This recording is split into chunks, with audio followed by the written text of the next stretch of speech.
Look at that. Would you just look at it? Diamonds, they wet on my arm. Oh, oh. It's one of those days, eh, chat? Huh? Hey, buddy? It's another day in paradise. Oh. It's actually kind of hot today, holy.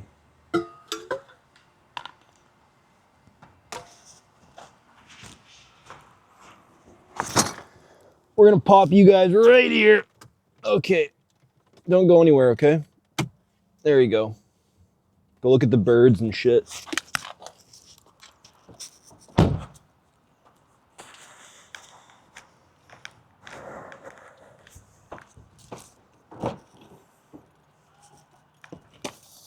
Okay.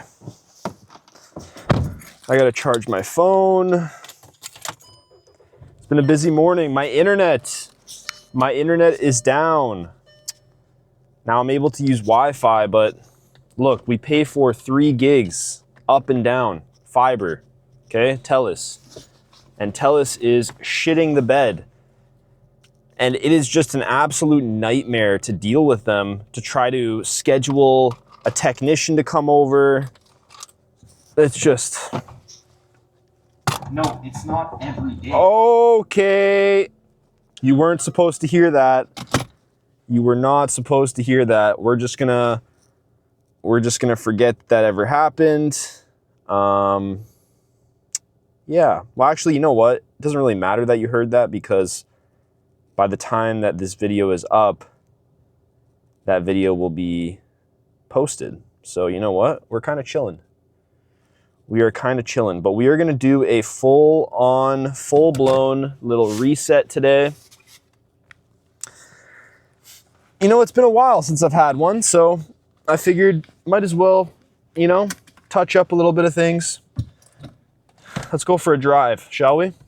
But hopefully you guys are doing well. You know, it's Thursday today. It's almost the end of another... Oh, yeah, I see you there, buddy. Don't worry. Don't worry, champ. It's all good.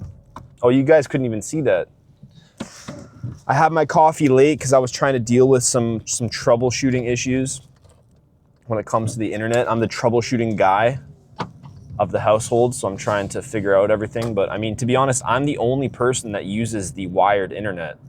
The Wi-Fi is working great, but like, if you guys understand, there's a reason why we got 3 gigs up and down. It's to actually use it and to not be scammed. Oh, you guys can't even see me. Hold up.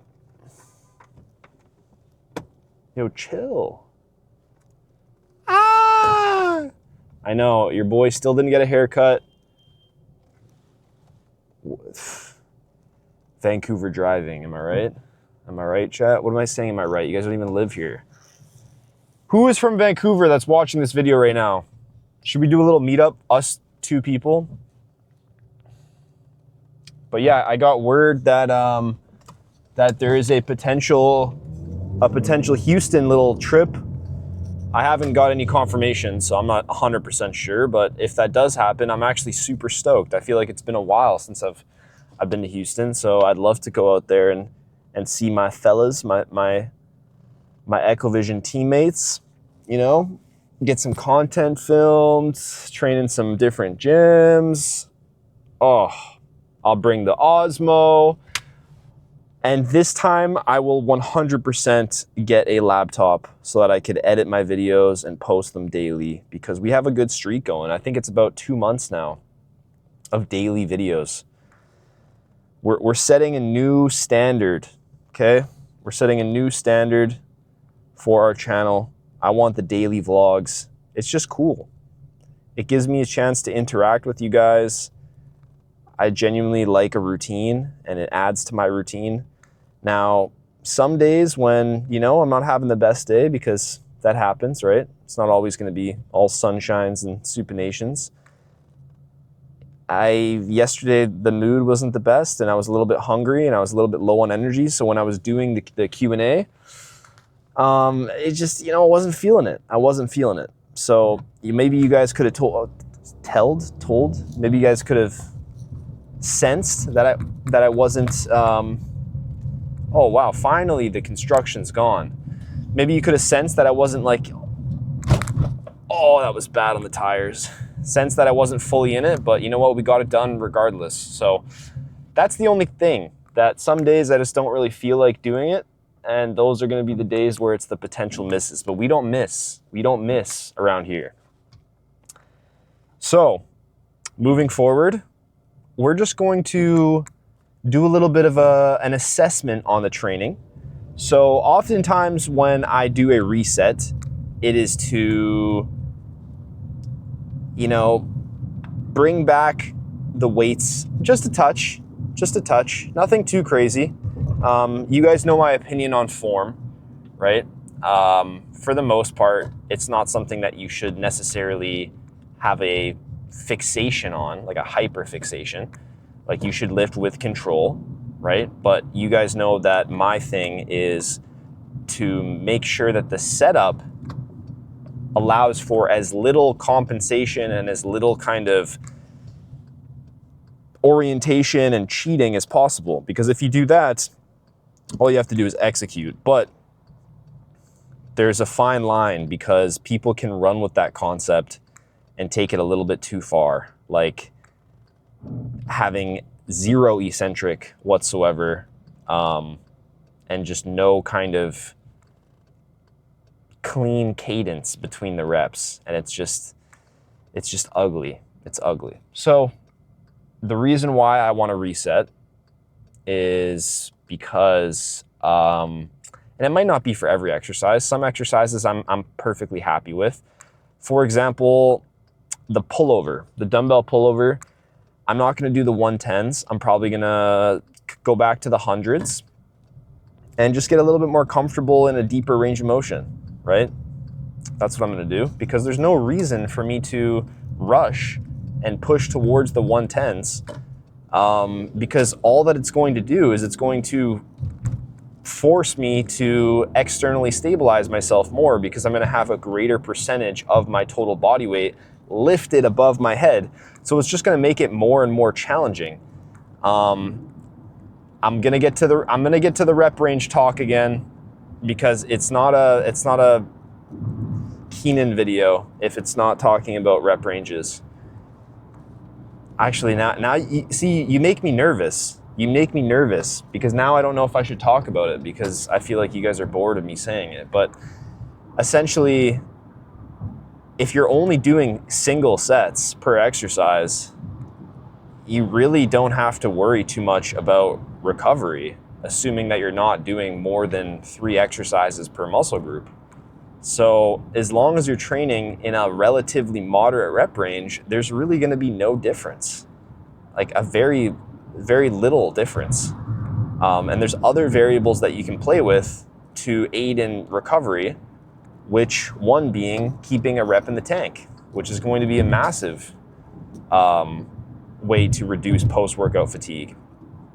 So, hold up, let me sip on this. Let me sip on this drink. I am feeling a little bit hungry though. I don't know, man. I think our maintenance might be a little bit higher than 4K.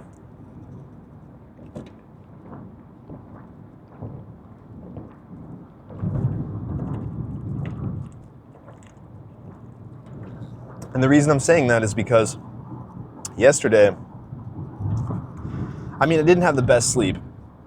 Man, my sleep has been off lately, the last couple days. This is what happens when you're trying to do so many things at once. Stress kills, okay? Now, some stress is good. You don't want to have absolutely zero stress.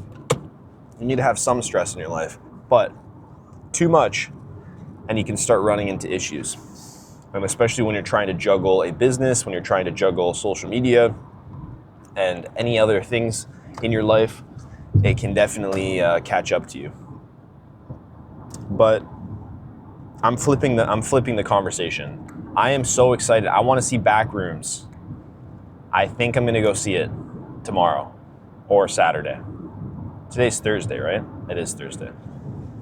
So yeah, I'm really excited. I keep seeing the trailer. It's the same thing with Obsession. Like Obsession, I kept seeing the trailer where they're in the diner or wherever they're having dinner, and she's like, no, no, no, no, no. That classic clip. I definitely want to watch the movie again because I feel like on the second watch, it might just even be better. Some movies, they require a second watch. That way you can kind of like pick up on the things that you might have missed.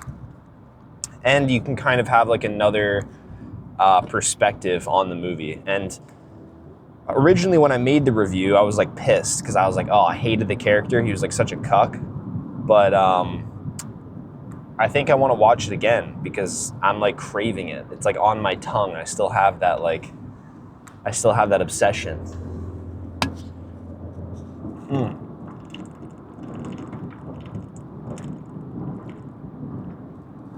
So yeah, a couple things.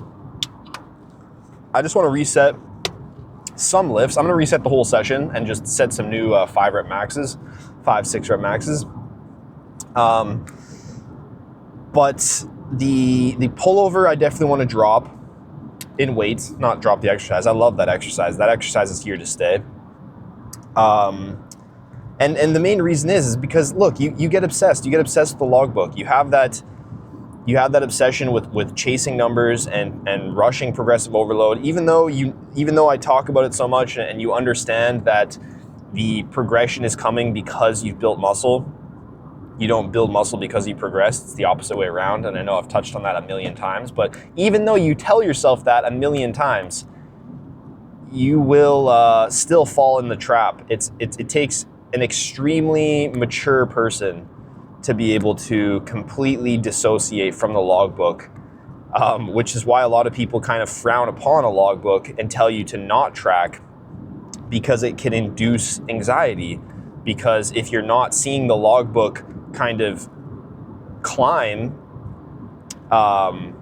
according to your perception or your experience, like how fast you should see it climb, then you're going to have this anxiety and thinking that like, oh, what I'm currently doing is not right. But that is the wrong place to be, my friend. That is why I always say that if I write strength training programs, just know they work because you're already taking into account all the variables.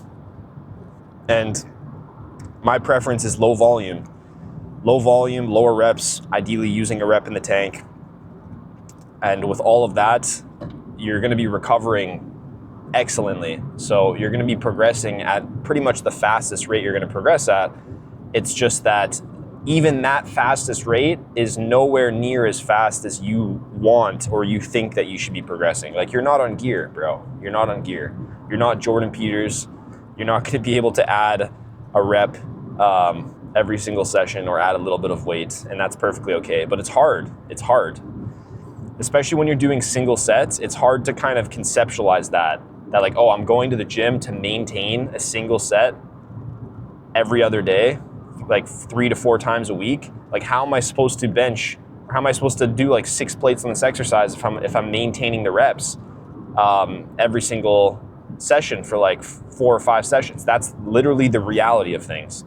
So that goes to show you how long it takes. You cannot rush the process. What will happen, and take myself firsthand showing you guys this, what will happen is you will chase loads, and all that will happen is you will utilize these strategies subconsciously to actually lower the amount of tension in that target muscle, incorporate other muscle groups to be able to artificially write these numbers in your logbook to appease this kind of sensation that you have, that you're trying to see this green, that you've progressed every session.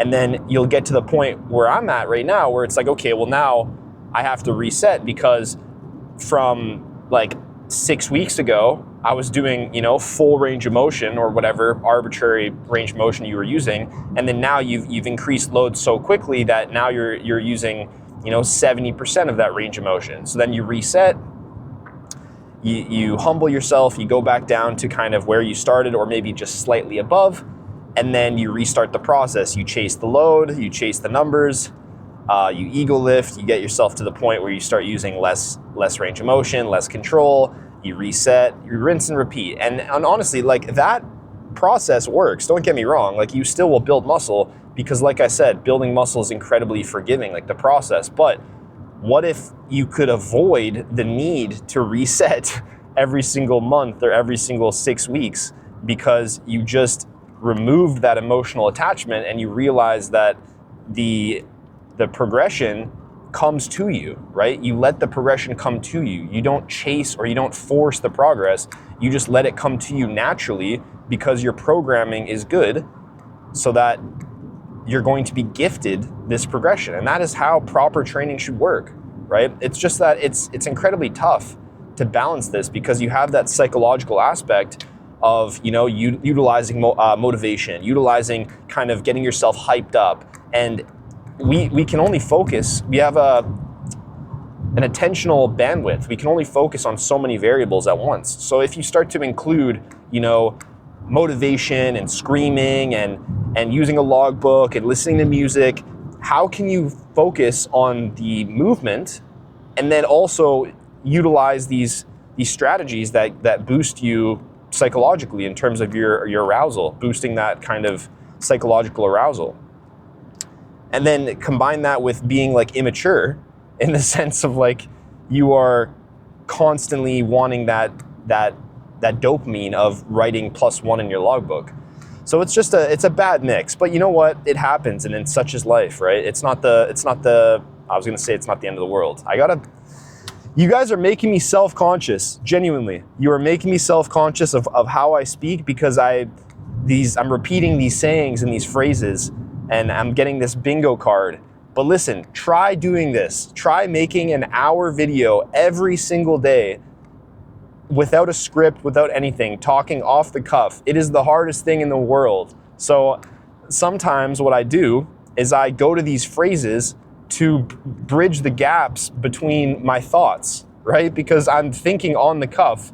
I'm just trying to, I start talking about a subject and then that subject breaks down into other subjects and I start going all over the place. And you guys are probably watching this like, what the fuck is this guy doing? But that's just how my brain works. And you are seeing it firsthand.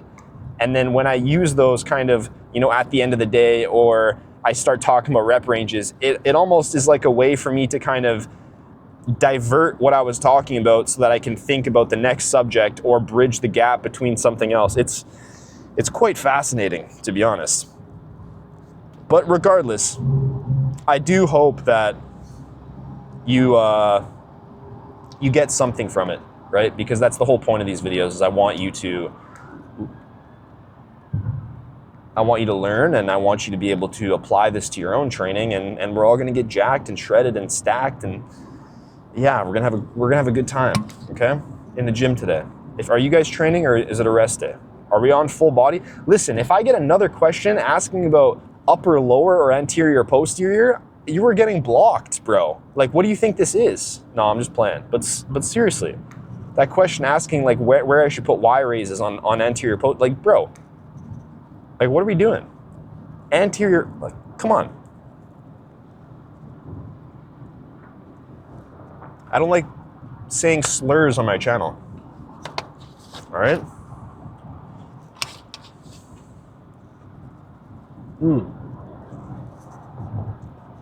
Oh my God. That one hit. That one hit. So yeah, back to the session. So this is why, if you have a proper setup of an exercise, you don't have to worry so much about this resetting, because you are set up externally to the point where the setup alone is going to limit your ability to cheat yourself out of applying that quality tension to the specific target muscle. So that's why you don't have to think. Like, I don't like exercises, nor should you, where you actually have to apply a lot of brain power, because you are inevitably taking away from how much central motor command you're able to generate, and therefore motor unit recruitment, right? So that's a pretty easy topic to kind of conceptualize. But even if you have an exercise that is just, brainless, brain dead, you can just perform it without thinking, it still doesn't mean that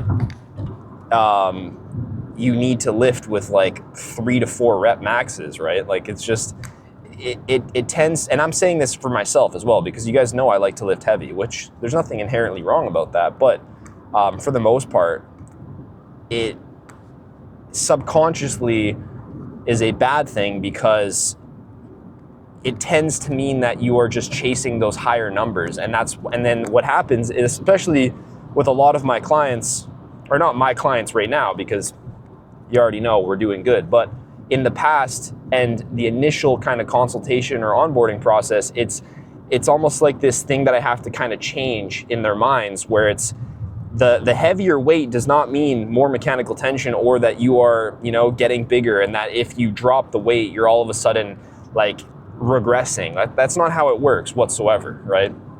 That is not how it works whatsoever. It's going to get me back to the whole rep range talk, but essentially, if we're looking at it through the lens of the stimulating reps model, the effective reps theory, which is essentially coined by Borge, I think it's Borge Fagali or something like that, which is different from the stimulating reps model. The effective reps model or theory essentially states that there's 5 effective reps in a set. And it doesn't necessarily tell you why. It's just, it kind of does, but it explains that the last 5 reps in a set are the ones that are going to stimulate growth, right? And I'm not here for those ridiculous arguments where it's like, oh, well, all reps are stimulating. It's like, those people who say that genuinely are the most dishonest people in the world. And they're doing this because they hate anything to do with Chris. And the fact that Chris has like a cult of people that follow him, they hate that. And I understand it. Don't get me wrong. I understand why you would not like that. But to be dishonest and to say like all reps are stimulating is just ridiculous. Like they understand the model, they understand the theory, they're playing semantics, and they're just like cherry picking and just making these arguments out of thin air to discredit like Chris and his theory. But anyways, there's the effective reps model and there's the stimulating reps model or theory. And essentially the main difference here is that the stimulating reps model doesn't necessarily say anything to do with 5 reps. It just means that the reps that are closest to failure, not necessarily, but the reps that have high amounts of mechanical tension and high amounts of motor unit recruitment are going to be the ones that are stimulating, right? Or the most stimulating. And obviously, because we essentially cap out our muscle fiber size, hence Henman's size principle, we know that we're going to climb that ladder of motor unit recruitment, and that is going to dictate which fibers are experiencing that tension. And then obviously you're going to have those smaller, more oxidative fibers are going to quote unquote cap out in size earlier on in your lifting career, in your training career. And then as you become more and more advanced, you gain access to those larger type 1 or type 2A, type 2X, more glycolytic fibers, which have an ability to express more force, as well as it's going to take a lot longer for them to cap out. They have a lot more propensity or ability to grow in size. So that is why motor unit recruitment is the name of the game. So saying all reps are stimulating is just ridiculous, frankly. So like you could just do like an advanced lifter, like you break down this argument by saying, okay, so an advanced lifter could do 10 reps in reserve and grow.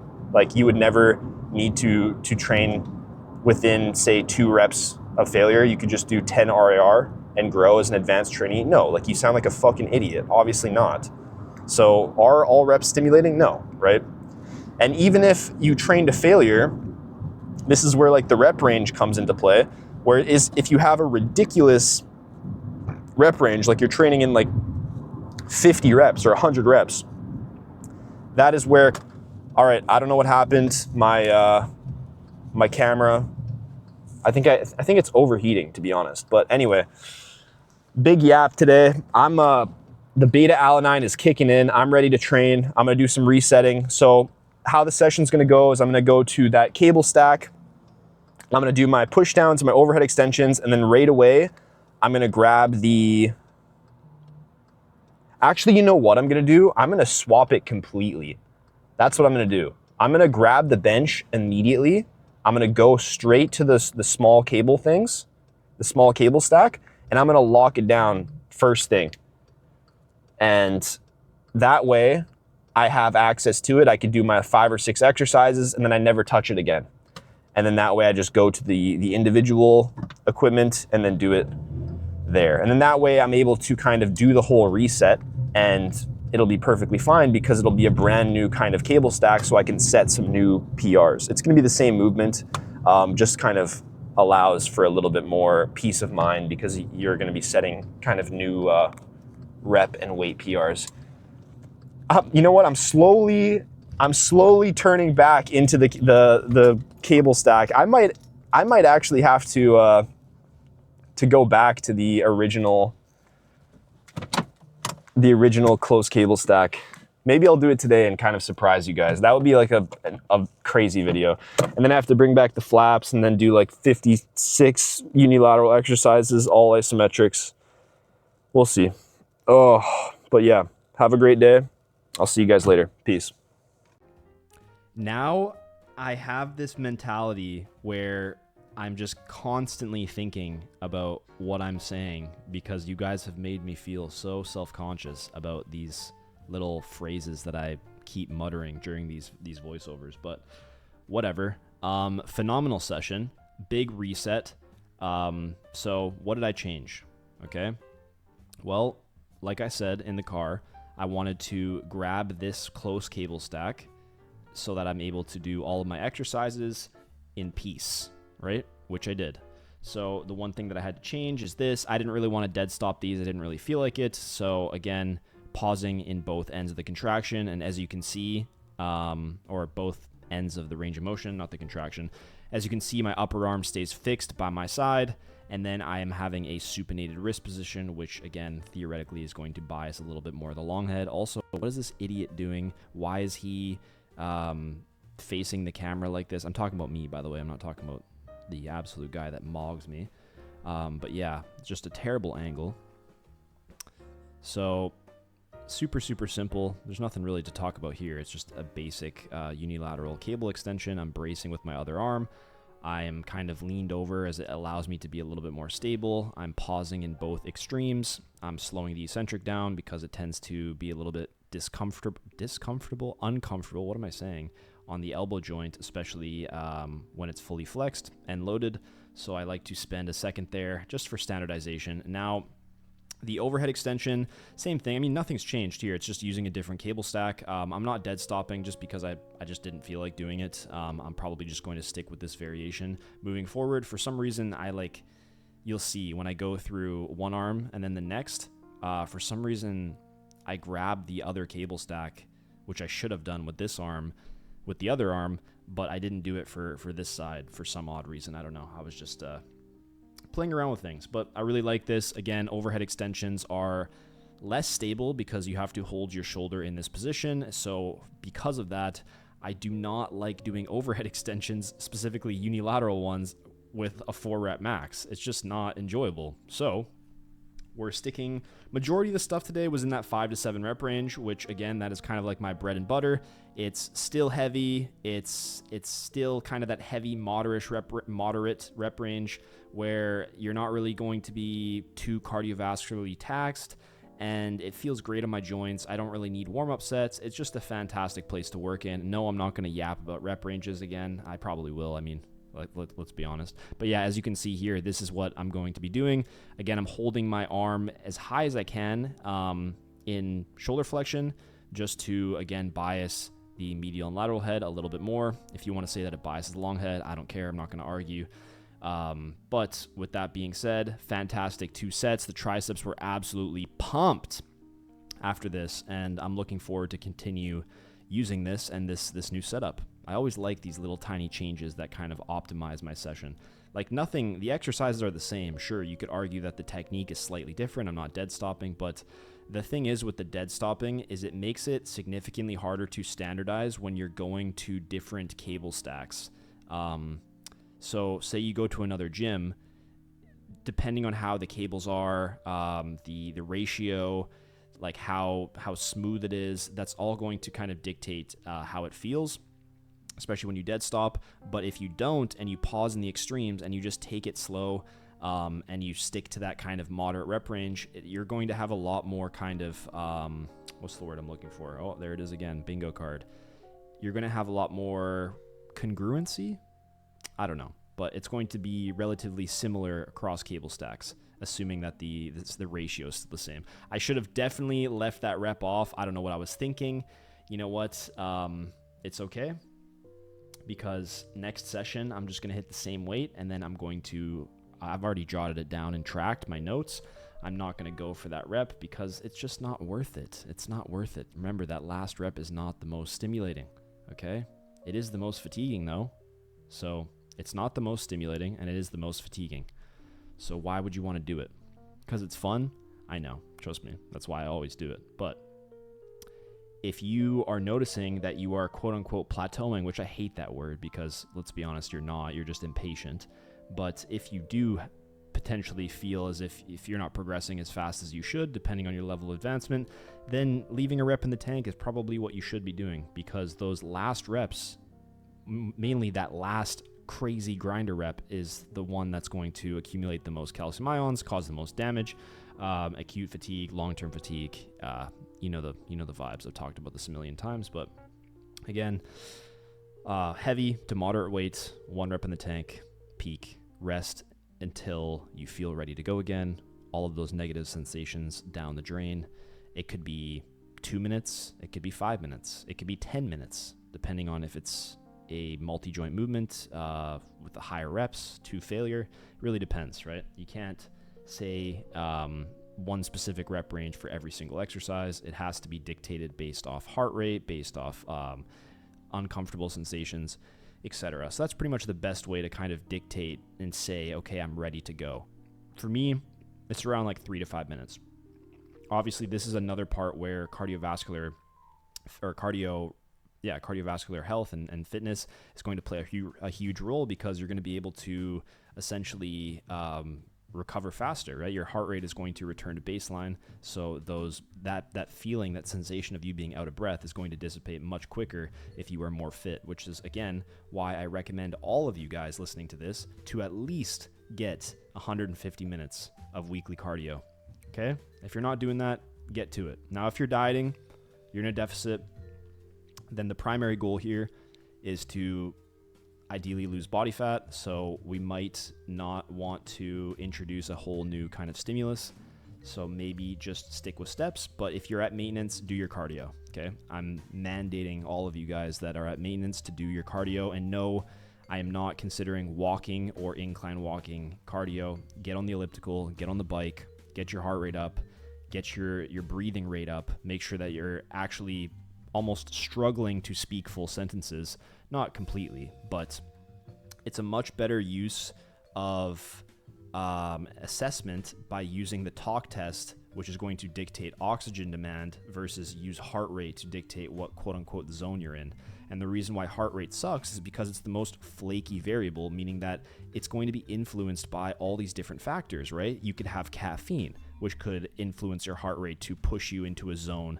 And then you delude yourself into thinking that you're getting these specific adaptations when in reality you're not working hard enough. It's just that your heart rate is higher because of sleep, stress, day-to-day fluctuations, heat, hydration, caffeine, you name it, right? So it's a much better way to use the talk test.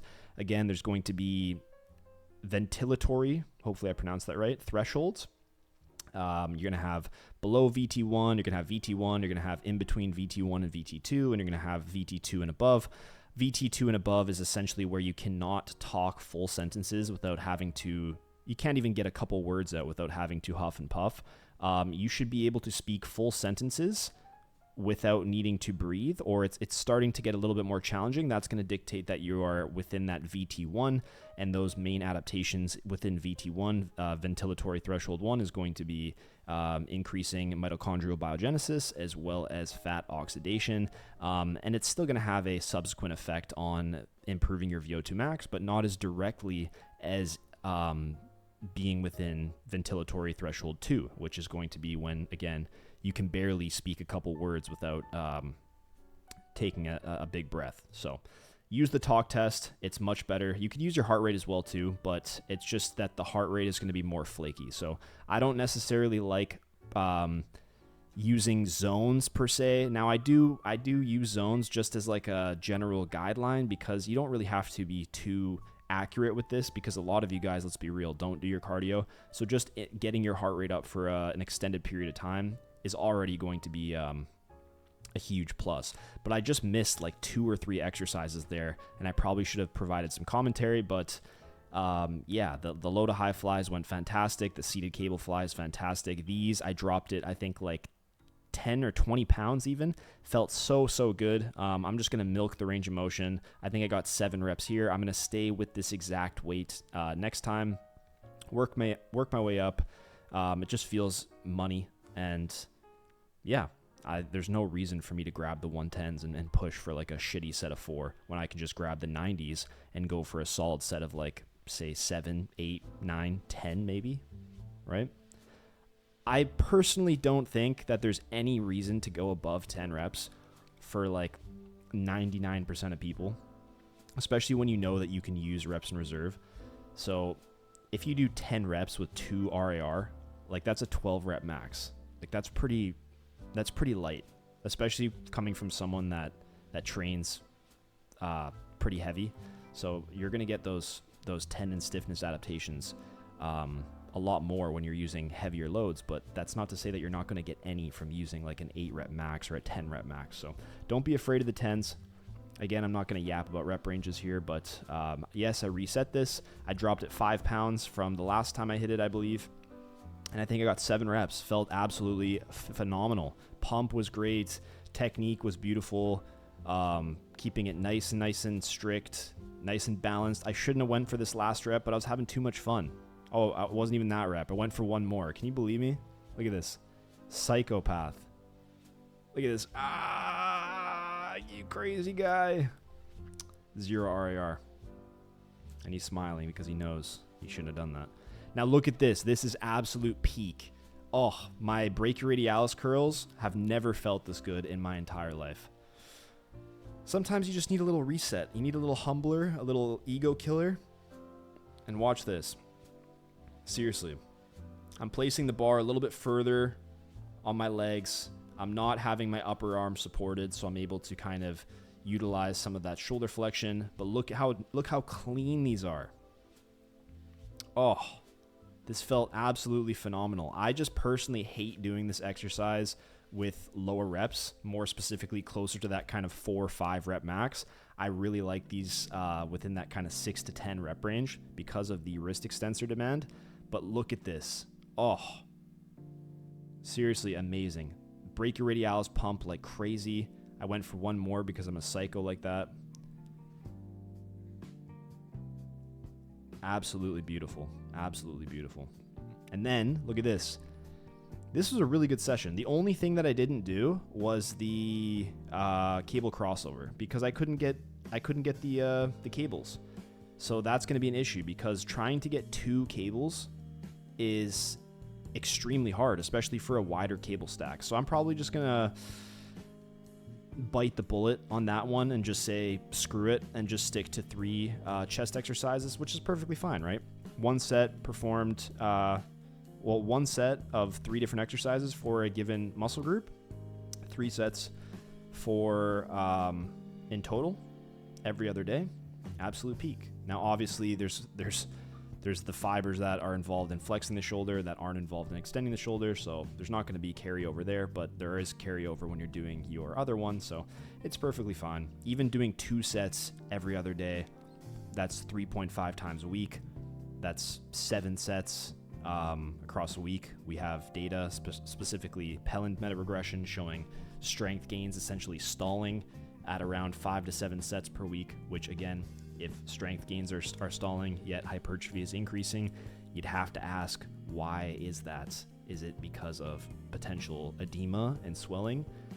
Yeah, most likely. So that's where I'm going to put my eggs. You guys can put your eggs wherever you want. I've heard the volume debate 100 times, but if you're not getting stronger over time, you're not growing. So hate to break it to you, unless you're on roids, but even then you're still getting stronger, so that argument doesn't even make sense. So regardless, absolute peak. You know, that exercise is kind of weird. It's hard to standardize. I do like it though. It feels great. Now, when it comes to my pull downs, completely reset. I'm going to take these below the chin pause. Actually, is that even, that is pause, right? That's pretty bad. I'm going to take these below the chin to standardize every single time, both the wide grip pull down and the supinated. It just makes me use a little bit less weight. I like the feel of it. And I like having to get under the bar and not feel like I'm just absolutely stressing to get that first rep. I hate that feeling, so I would rather train with more of a moderate rep range, even though I only got 6 here, and I think I go for 1 more, and the range of motion is still kind of limiting me a little bit, but that's perfectly fine. I'm going to work those up to 8 before I even look at microloading, and then instead of going to the next pin on the stack, I'm going to look at taking the smallest weight jump that I could take. Now, for a movement like this, a compound movement, I don't necessarily need to microload with like half a pound, although you could, but if you have a wide enough range, you could just use like a 2.5. So what I'll do is I'll just pin the stack with a 2.5 pounds, work my way up the rep range, and then, yeah, good to go. So wide grip pull downs went absolutely fantastic. The supinated pull downs, these went crazy too. Now the range of motion, talk about range of motion maxing. Now, yes, you could make the argument that the sticking point is going to be mainly because of the brachioradialis and the brachialis, especially in this position, because I'm essentially bringing that bar to touch like my collarbones. But again, I'm standardizing this to below the chin. And I have 3 sets of lats. 1 set performed 3 different exercises. That's more than enough. Like, your lats are going to be growing at the fastest rate possible. You don't need any more volume than that. That's probably too much volume, specifically because of how much carryover there is between the movements. Like, yes, I'm of the belief that you could bias the upper to lower portions of the lats depending on the range of motion and the plane of motion, but even then, there's tons of overlap. So you have to think about the overlap when you're counting volume, especially when the overlap has significant kind of contributions. So now with this, I lowered the weight. I'm not arching as much. My back is flush against the pad. I do have the seat all the way down because I do want to stay in the bottom half. But because I'm not arching as much, I'm not pushing my butt as forward. I'm staying more in that frontal plane. The range of motion is slightly deeper than what I was doing before, and it just makes the the resistance profile a lot smoother.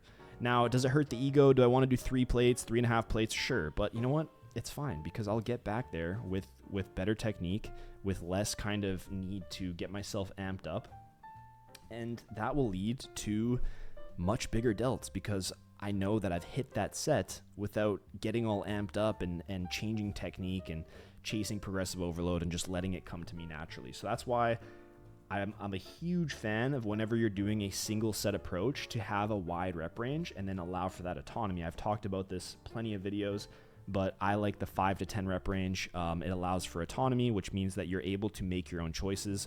So some movements you can take, for example, 5 to 7, 5 to 8, and then work your double progression there. And then some movements, maybe they don't feel as stable, closer to 5 reps. So what you do is you push them up to 8 to 10, and then you stay within that, say, 6 to 10 or 7 to 10 rep range, and you just make that choice yourself. So I really like that. It's a solid way of training. All right, we are back. I gotta eat dinner. I'm starving. What are you guys eating for dinner tonight? Write it in the comments below. What is for dinner tonight? I know time zones, right? Time zones. It might be breakfast. It might be dinner. I don't even know when you're going to watch this video. But We reduced weight on this as well because why not, right? Why not? I want to max out the range of motion a little bit more. It feels a little bit better, allows for more progressive runway.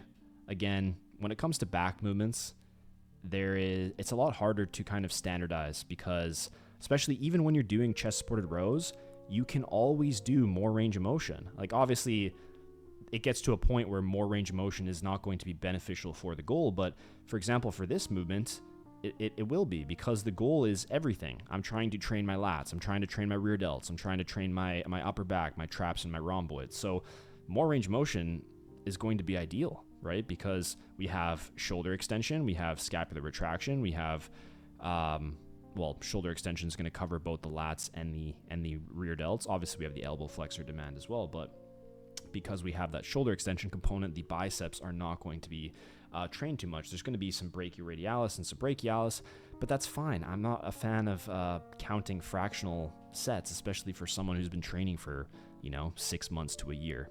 After that point, you should only count sets for the muscle groups that are responsible for you reaching task failure, not muscles that just happen to be kind of coming along for the ride.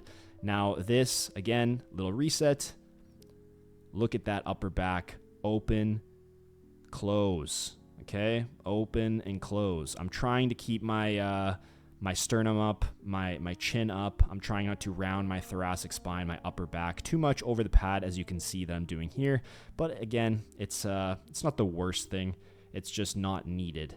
If you're like a sensation chaser, then you might chase that sensation. You might like that stretch, but it's artificial lengthening. You only get more length when you are actually protracting, because remember, the traps and rhomboids retract your scapula, so the more you can protract, the greater range of motion that you're going to be able to retract, right?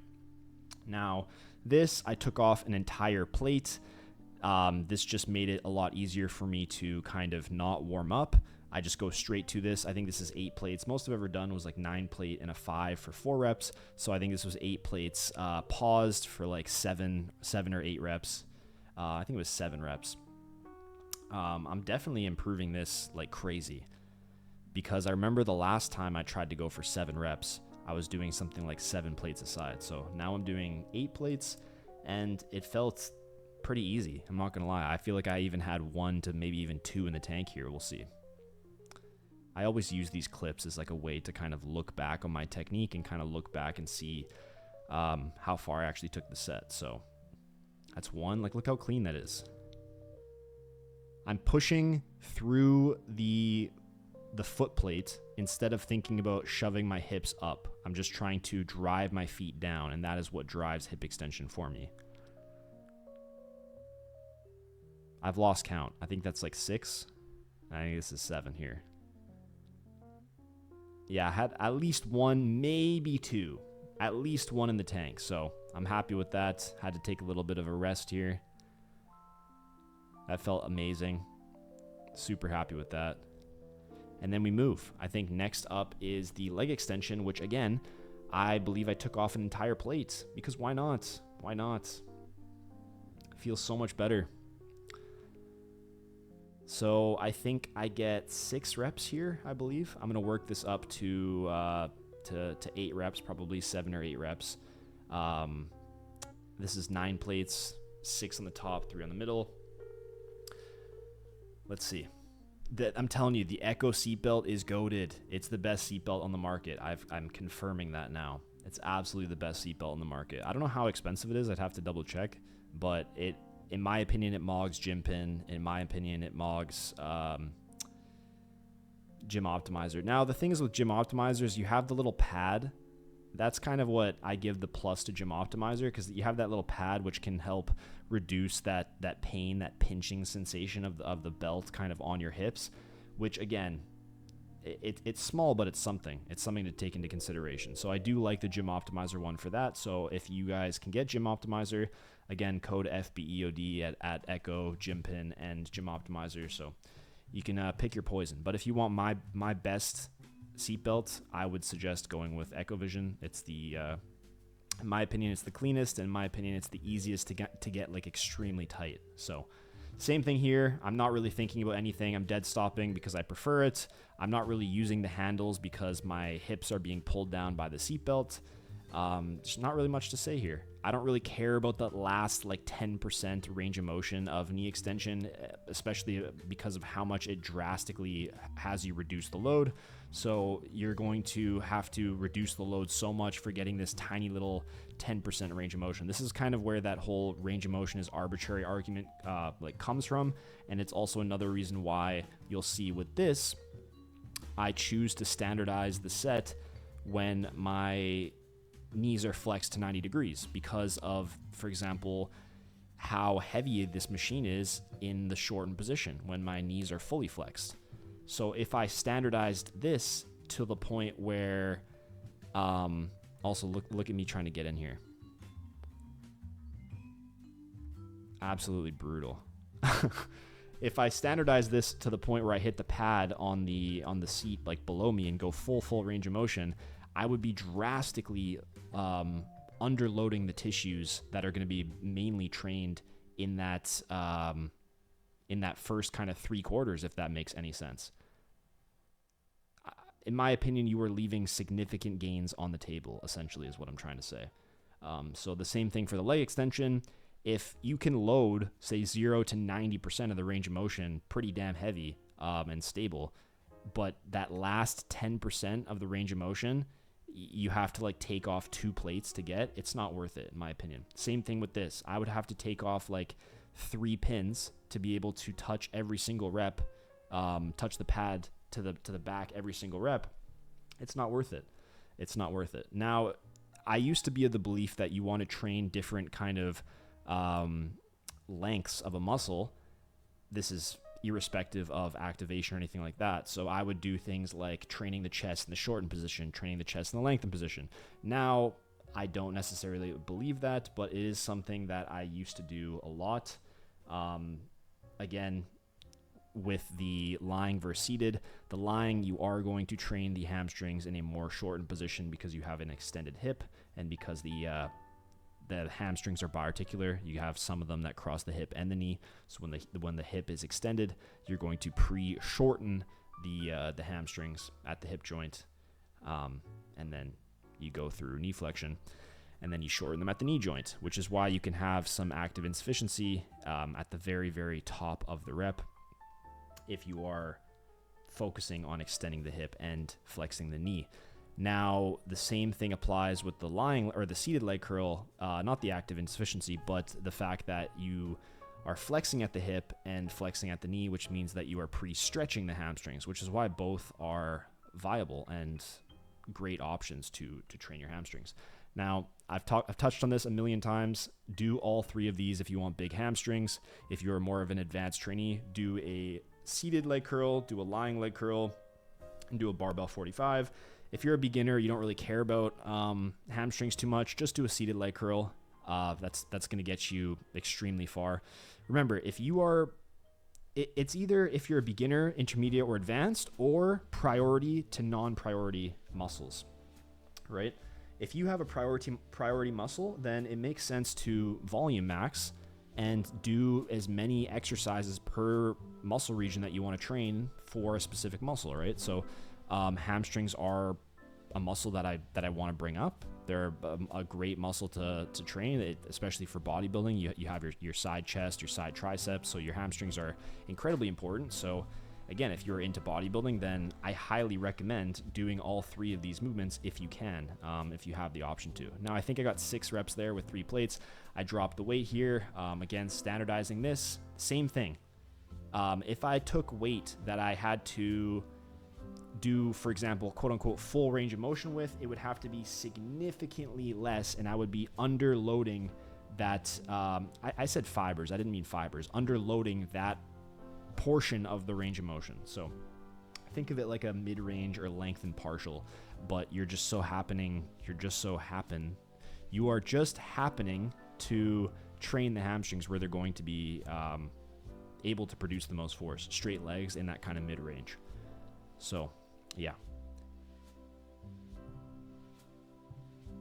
All right, calf training. I've stacked this. And and I think I could put 8 plates on it. So what I'm going to do is spend some time in the stretch because I really don't want to go to another machine. So this is kind of the whole practicality versus optimal argument. Like, yes, is it optimal to pause your calves in the stretch for like 5 seconds? In my opinion, no. You should separate the stretching for the static stretching for stretch mediated hypertrophy from the resistance training, right? But pausing it for like 2 seconds, as I'm doing here, 2 to 3 seconds, is something that I recommend a lot of people do, just to kind of, one, make sure that you are actually loading your calves and not just absolutely beating the shit out of your Achilles tendon. And 2, just for that increased progressive runway, because it will drop the amount of load that you have to use. Also, look at those calves, man. Look at those calves, right? So straight legs, paused in the stretch position for like 2, max 3 seconds, and then only come up to neutral. That's how you're going to build some big ass calves, okay? And get strong as hell. Ideally train heavy. You don't have to do like 5 reps, but within that kind of 5 to 10 rep range is exactly where I would be for calf raises. Again, why heavy? Because if you are lifting heavier, you're going to be able to reduce the voluntary activation deficit more than if you were training with lighter weights. So that is definitely a plus. These dead stop, I'm literally closing my eyes, opening my legs, pause. Holy bro, what are we saying now? What are we saying? And then this, look, I get to this point every single time in the session, and I feel like I change what I'm going to do, but there's only so much you can do, really. So I'm maxing out the range of motion. I'm trying to keep my spine on the bench, so I'm not, as you can see here, there is so much rotational demand, like this rotation of the pelvis, that it's extremely hard to stabilize and provide counterforce even with this other leg. But by me kind of going lighter and maxing out the range of motion that I have available, it really does help. So now this gives me some kind of motivation to push up the stack over time, and I'm happy with that. Now, unfortunately, the posing room was closed, so there will be no posing today. And I believe I walk up there. I was petty. I think I filmed it too. Let's see. No posing today. Oh shit, that's loud. All right, have a great day. See you tomorrow. Peace.